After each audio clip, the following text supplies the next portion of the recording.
Hello and welcome to TOA 16 Studio. My name is Vanessa Butz and I'm here with Paul Ronzheimer to talk about tracking the refugee journey. Welcome. Welcome, Paul. Thank you for coming. Why don't you tell us a little bit more about your talk and how you track the refugee journey? Yeah, I was talking about my coverage in the last year. I was on a refugee boat from Izmir to Greece. And actually I was using a lot of live streaming apps like Periscope and Facebook Live, and I was talking about the opportunities these apps give to reporters like me on the ground. I'm a crisis and war correspondent, war reporter. For me it was great, especially this topic of refugees, you know, to show what is going on at this very moment, to show live streaming. And also, you know, to fight prejudices in a way, because people were able to directly ask questions. What is going on? Why do they flee? What is happening? So that was the topic of my talk. Well, that must have been an amazing experience and probably quite harrowing at times. How long, can you tell us a bit more detail about the journey, how long it was, and what kind of experiences you had on the boat?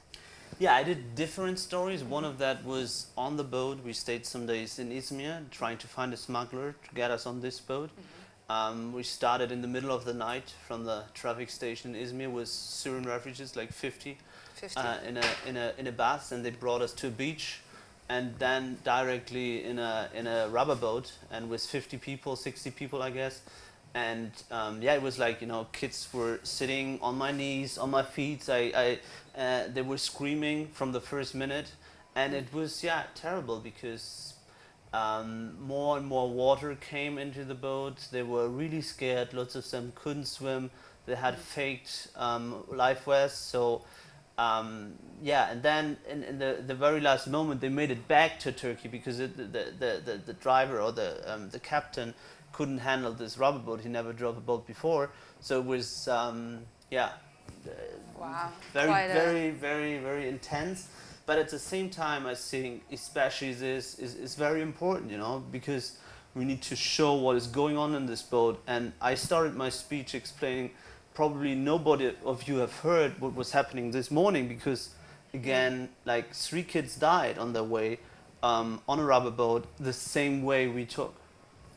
That's incredible, but also very scary. I'm sure they were all very scared, and showing the live streaming perspective from a mobile phone brings you closer to the action than you know, anyone can be. I mean, what kind of impact does that have on the work that you do?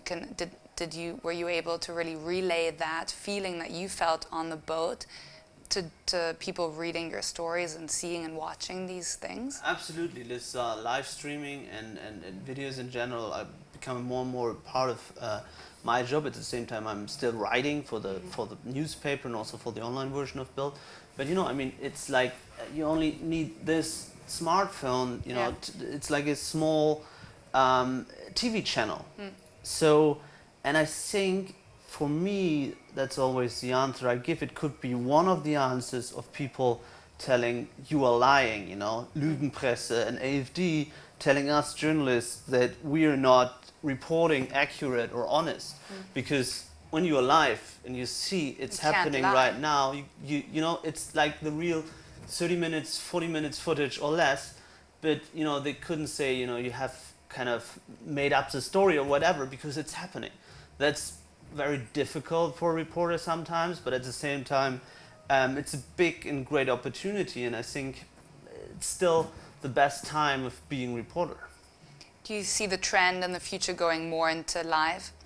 Absolutely, I see the trend going for live. You know, I mean, I have lots of friends working for TV stations. You know, they come with their all equipment and the satellites and the buses and bringing all their stuff to the scene.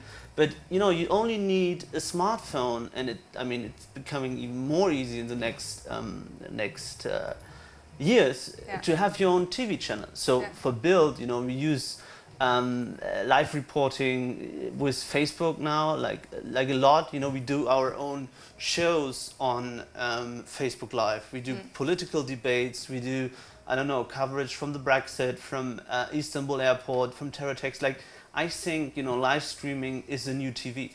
Fantastic. Well, talking about all these future trends, being at a tech open air festival with lots of interdisciplinary future trends, how was your day so far? What do you think of the conference? Oh, I really like to discuss this kind of topic. I did it in several conferences now. It was in San Francisco, talking at the Facebook conference and others, but this seems to be the most relaxed one. So, but at the same time, you know, very good speakers, very interesting, and good atmosphere. So I think TOA is very special, very unique. And yeah, it's a pleasure to be here. Well, thank you very much for being here, and thank you for joining us at the TOA 16 studio.